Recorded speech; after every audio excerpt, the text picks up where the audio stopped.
Nous continuons notre étude de la révélation de notre Seigneur Jésus-Christ.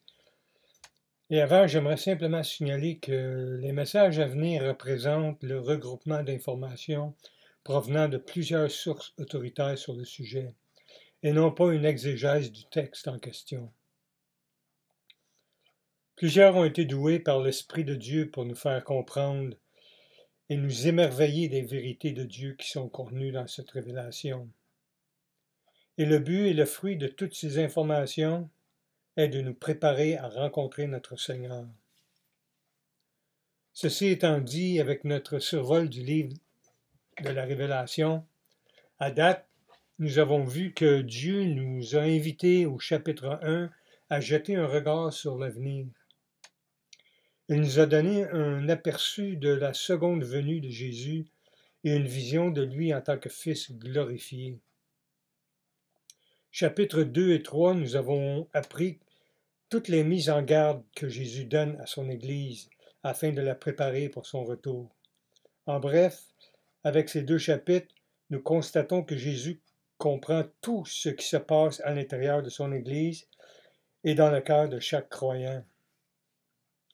Et maintenant, au chapitre 4 et 5, Dieu commence à agir.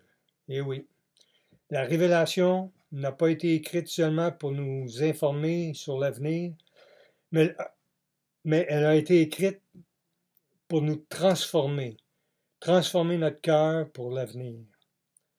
Donc Dieu commence à agir. Il invite Jean à rentrer dans sa présence en lui disant « Monte ici ». Cette expression est un aperçu de notre enlèvement. Il dit « Monte ici et je te ferai voir ce qui doit arriver », le texte dit. Et le scénario de l'avenir certain commence à se déployer en lui donnant une vision de l'agneau. Pour notre message ce matin, on pourrait dire que l'inconcevable devient une réalité. Et pour débuter, nous avons devant nous ce chapitre 4 de la Révélation, un mystérieux chapitre en quelque sorte. Le titre pour notre première partie du message est « Un voyage au ciel ». La parole de Dieu nous parle de deux personnes qui ont fait ce voyage. 2 Corinthiens chapitre 12 verset 4, Paul a écrit qu'il a été enlevé jusqu'au 3e ciel, c'est-à-dire le ciel au-delà de ce que l'œil peut voir. Et chose intéressante, on lui interdit de raconter ce qu'il a vu. On peut croire que Dieu voulait réserver cette tâche à Jean, pour nous révéler toute la grandeur et la beauté du royaume à venir. Donc Jean a eu ce privilège et il a même reçu la permission de faire un compte-rendu détaillé de chaque détail de sa vision. Nous voyons tout cela dans le chapitre 4 et 5. Voici une donnée intéressante. La Bible nous parle plus de 500 fois du ciel, mais c'est Jean qui nous donne le plus de détails en 2 chapitres. Donc Jean nous dit, après cela, c'est-à-dire à un moment donné, Jean est appelé et il regardait, et voici qu'il voit tout ce qu'il doit nous faire part, nous révéler. La scène qu'il voit se concentre principalement sur le trône de Dieu et forme le prologue, une entrée en matière de l'avenir. C'est l'histoire du futur qui se déroule. Il y a la tribulation, il y a le règne millénaire et il y a l'éternité. Tout cela va se dérouler dans les chapitres 6 à 22. Notons ici que dans ces 18 chapitres, il n'y a absolument aucune mention de la présence de l'Église. Pour nous, le texte nous laisse entendre que ce qui est dépeint ici, c'est qu'entre les chapitres 3 et 4, l'Église est disparue, retirée, enlevée. Nous ne serons plus ici. C'est la doctrine la plus logique et plausible. En fait, c'est la vérité que Dieu nous informe. Quelle grâce! L'enlèvement aura eu lieu. Et sachons que pour nous donner du réconfort, c'est qu'il n'y a aucun problème que chacun de nous puissions avoir que cet enlèvement ne réglera pas. Et ce, dans un clin d'œil. Et un clin d'œil représente un 18 millième de seconde. Invraisemblable, mais vrai. Car c'est Dieu qui nous le dit. Et tout ce que Dieu dit est vérité. Quelle bénédiction! Et surtout, il ne faut pas douter de cela si on considère la toute-puissance créatrice de la création mise en place, qui nous entoure, c'est-à-dire ce qui est visible et invisible, qui est pratiquement dans une grande mesure humainement inexplicable. Si on considère le fonctionnement précis de tout cela, le contrôle qui est exercé sur chaque particule subatomique qui constitue la matière de toute vie, on n'a pas à douter pour un instant que le contrôleur de tout cela, qui contrôle la vie et la mort physique, c'est-à-dire Dieu, lui seul a le pouvoir de retirer son Église, tant aimée de façon inconcevable. Donc, c'est dur pour le cerveau humain de concevoir que soudainement l'Église est carrément disparue de la surface de la terre, mais ce sera une réalité. C'est la parole qu'il dit.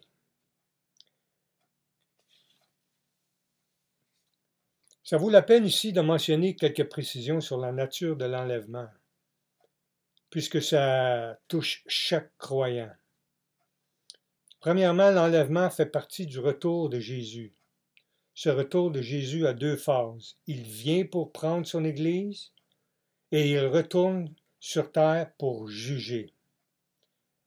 L'enlèvement est essentiellement un événement préliminaire qui vient préparer la scène pour son retour pour juger à la fin de la tribulation. L'enlèvement est un mouvement de la terre vers le ciel, suivi d'un mouvement du ciel vers la terre.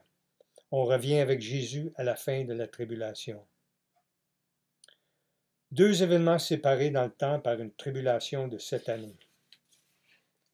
Deuxième nature de l'enlèvement. Aucun signe va annoncer l'enlèvement.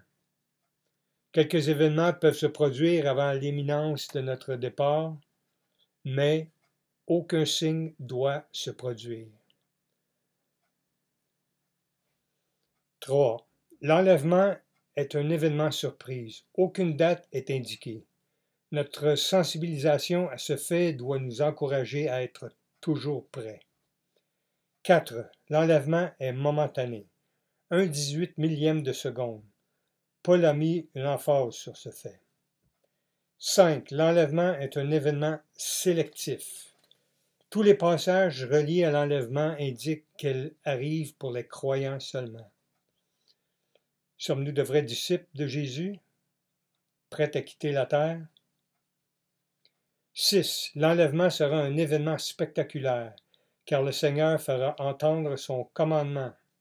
La voix de l'ange Michaël se fera entendre avec un son de trompette, le texte dit.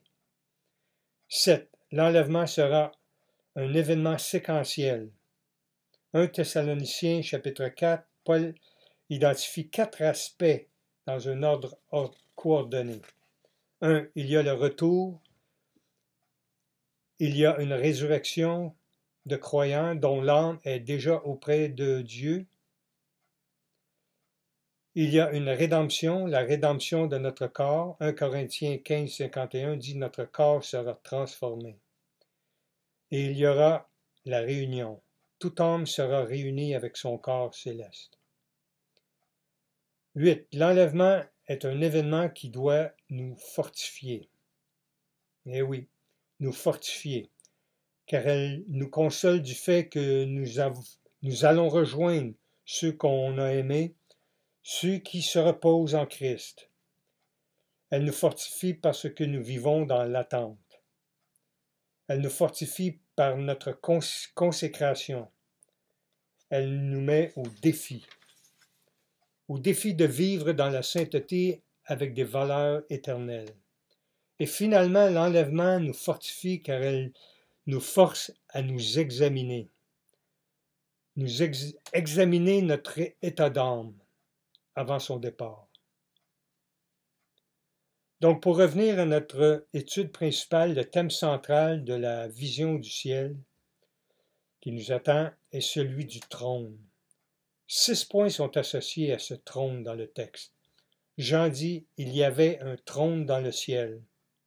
Il met un accent sur le trône glorieux de Dieu. Il s'étonne et s'émerveille de ce qu'il voit.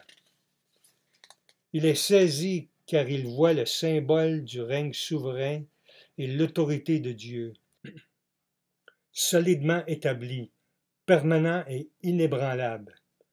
Jean ressent le contrôle total de Dieu sur tout l'univers. Avec tout ce qui est sur le point de se développer sur terre, cette vision lui donne du réconfort. Dans toute la splendeur de cette vision, Jean voit quelqu'un qui est assis. Et tout l'univers est gouverné par la personne qu'il voit assis. Et c'est Dieu. Dieu est assis non pas pour se reposer, mais régnant assis, prêt à juger tout ce qui se passe sur terre. Maintenant, considérons ce qui entoure le trône, tout ce qui est autour. Le texte dit « Le trône était environné d'un arc-en-ciel, de 24 autres trônes, avec 24 vieillards vêtus en blanc et couronnés. » L'arc-en-ciel symbolise la fidélité de Dieu, sa miséricorde et la grâce de son alliance. On n'a qu'à penser à tous ces attributs manifestés après le déluge dans la Genèse. 24 vieillards sur 24 trônes démontrent qu'ils règnent tous avec Christ. Notons que ce ne sont pas des anges, mais des esprits au service de Dieu. La preuve que ce ne sont pas des anges, c'est que des anges n'ont pas d'âge. Et notons qu'ils sont vêtus de vêtements blancs. Ce blanc symbolise la justice que Christ impute aux croyants. De plus, ils sont couronnés. Que ce vieillard soit couronné de couronnes d'or, comme le texte dit, démontre qu'ils sont des humains sauvés et vainqueurs. Encore une fois, il faut noter qu'aucun ange porte une couronne dans la parole. Aussi, Jean nous présente un trône actif. Le texte dit « Du trône sortent des éclairs, des voix et des coups de tonnerre. » Ce sont des signes avant-coureurs de la tempête à venir. Une tempête de feu reliée au jugement lors de la tribulation. On a aussi l'idée de ce qui est devant le trône. Le texte dit « Devant le trône brûlent 7 lampes. » Dans le déroulement de la scène, Jean voit 7 lampes avec 7 esprits de Dieu. Ces 7 esprits représentent sa plénitude. Isaïe nous parle de ces 7 esprits, c'est-à-dire 7 dimensions du Saint-Esprit. La compréhension, la sagesse, esprit de conseil, de force, de connaissance, de révérence et de divinité. Zacharie, lui, nous parle de la puissance de l'esprit. La révélation nous montre un esprit de grâce et de paix, et aussi un esprit de jugement ardent. John MacArthur, de son côté, nous montre que la vision de Jean dépeint Dieu comme étant prêt à livrer la guerre contre l'humanité impie et rebelle. Finalement, devant le trône, Jean voit une mer de verre, de cristal. Cette description est une métaphore, car il n'y a pas de mer au ciel. Cette description reflète l'idée d'une lumière étonnante, éclatante. À la limite, cette description dépasse notre capacité de décrire ou imaginer l'environnement divin. En 2 mots, le lieu qui nous attend est de toute beauté. Maintenant, au milieu du trône et autour, il y a 4 êtres vivants dans la vision de Jean. Ces êtres joueront un rôle déterminant dans les événements à venir.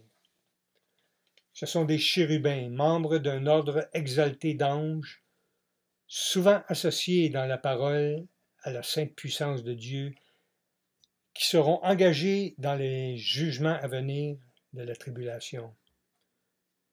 Notons qu'ils sont, le texte dit, remplis de yeux devant et derrière. Ceci est un symbole de leur conscience, leur vigilance, leur connaissance exhaustive. Jean les caractérise comme un lion, un veau, un à la face d'un homme et un autre est semblable à un aigle. Ils ont tous des ailes qui indiquent qu'ils ont pour responsabilité et privilège d'adorer Dieu en permanence. Maintenant, dernier point, la scène céleste se termine en voyant ce qui va vers le trône. Et ce qui va vers le trône, le texte nous montre que c'est l'adoration constante, des louanges et des cantiques. En fait, ce sont des oratorios. Pourquoi une ampleur si grande? C'est parce que la sainteté de Dieu est la séparation complète et parfaite du mal sous toutes ses formes. Non seulement la sainteté de Dieu est une raison de l'adorer, mais sa puissance l'est aussi, car les 4 êtres vivants l'appellent le Tout-Puissant, le texte dit. Cette puissance se voit dans la création. David l'a déclaré dans plusieurs de ses psaumes. Notons aussi que sa puissance va se manifester dans son jugement. Pour terminer le chapitre 4, savoir que Dieu est éternel en plus d'être le Tout-Puissant procure un réconfort à ses enfants. Il sera toujours là pour prendre soin d'eux, le texte dit, car c'est lui qui vit au siècle des siècles. Avec tout cela en tête, Jean reçoit une deuxième vision du ciel. Et maintenant, on passe au chapitre 5 de l'Apocalypse, de la Révélation. Et ça nous présente Jésus, souverain de la terre, étant sur le point de revenir pour racheter le monde en l'arrachant au péché, à Satan, à la mort et à la malédiction. C'est le thème central de ce 5e chapitre. Tout chrétien et toute la création attendent avec impatience. À l'approche de ce grand moment, Dieu agit davantage dans ce chapitre. Diverses scènes sont décrites dans ce chapitre et Jean est un témoin oculaire, car le texte dit « Il voit dans la main droite de celui qui est assis sur le trône ». Jean voit 7 sceaux, soit un rouleau dans la main de Dieu, et ce rouleau est le titre de propriété de la terre. La terre, frères et sœurs, appartient à Dieu en Jésus-Christ.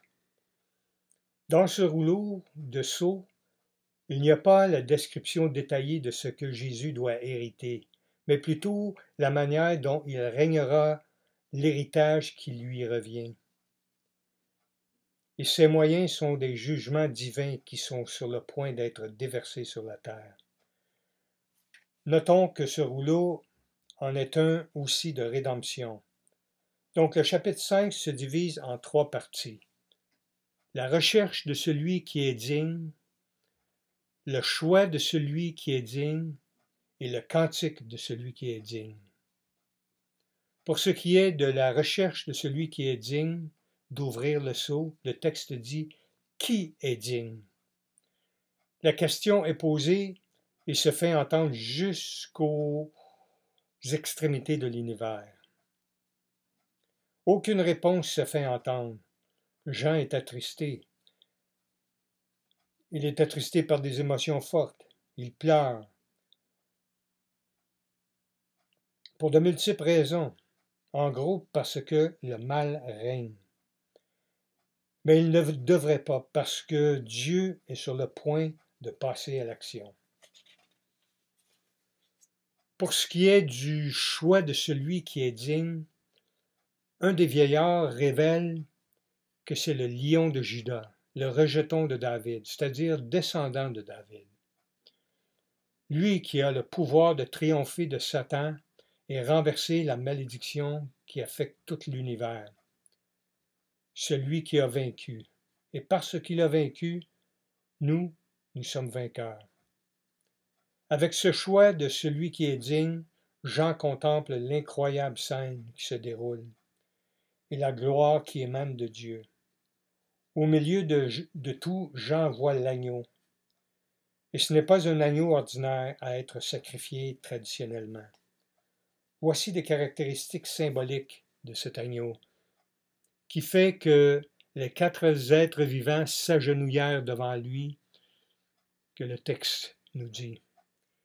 Il possède 7 cornes, symbolisent la force et la puissance. Il possède également 7 yeux, qui symbolisent l'omniscience parfaite. Ces yeux représentent aussi les 7 esprits de Dieu qui décrivent le Saint-Esprit dans toute sa plénitude. Cette plénitude est en relation avec le jugement et recherche tout pécheur. Encore une fois, John MacArthur dit, et je cite le verset 7, qui nous parle de ces 4 êtres vivants que Jean voit, nous fait assister au dernier acte crucial de la scène céleste. Cet acte extraordinaire suprême de l'histoire, celui qui signalera la fin du jour de l'homme. L'ultime but de la rédemption est sur le point d'être dévoilé. Le paradis sera regagné, l'Éden sera rétabli. Frères et sœurs, de tout cela, Jean est émerveillé, le texte dit. L'agneau vient et prend le livre de la main droite de celui qui est assis sur le trône. Bref, celui qui est digne est arrivé pour reprendre ce qui lui revient de droit. Frères et sœurs, dans sa vision, Jean voit que Jésus a maintenant ce livre contenant les 7 sceaux, prêt à être décelé, ouvert, pour anéantir le péché dans l'univers. Et la réaction? Ceci nous amène au dernier point du chapitre 5. Rapidement, on a vu la recherche de celui qui est digne, le choix de celui qui est digne. Et pour terminer, le cantique de celui qui est digne. Le péché qui est sur le point d'être anéanti et notre rédemption sur le point de nous être offert, le tout est célébré par une sorte d'oratorio grandiose et céleste. Un crescendo d'adoration pour notre rédemption. Jésus, l'agneau qui se déplace pour saisir le rouleau des sceaux, fait surgir des louanges partout dans l'univers. On voit une description détaillée de cela à la fin du chapitre 5, versets 11 à 13. Sommes-nous prêts à faire partie de cette chorale? Si oui, nous n'avons aucune raison d'être effrayés par les événements qui se manifestent présentement et surtout qui sont à venir, ceux que Jean va nous montrer dans les chapitres à venir. Et sachons que la réelle prophétie que Jean nous révèle vient de notre Dieu créateur par son Saint-Esprit. Ce même Esprit qui vit en nous. Et sachons que la réelle prophétie que Jean nous révèle vient de notre Dieu créateur par son Saint-Esprit. Ce même Esprit qui vit en nous. Sachons cela. C'est l'application à ramener à la maison pour contempler. Amen. Que Dieu nous garde.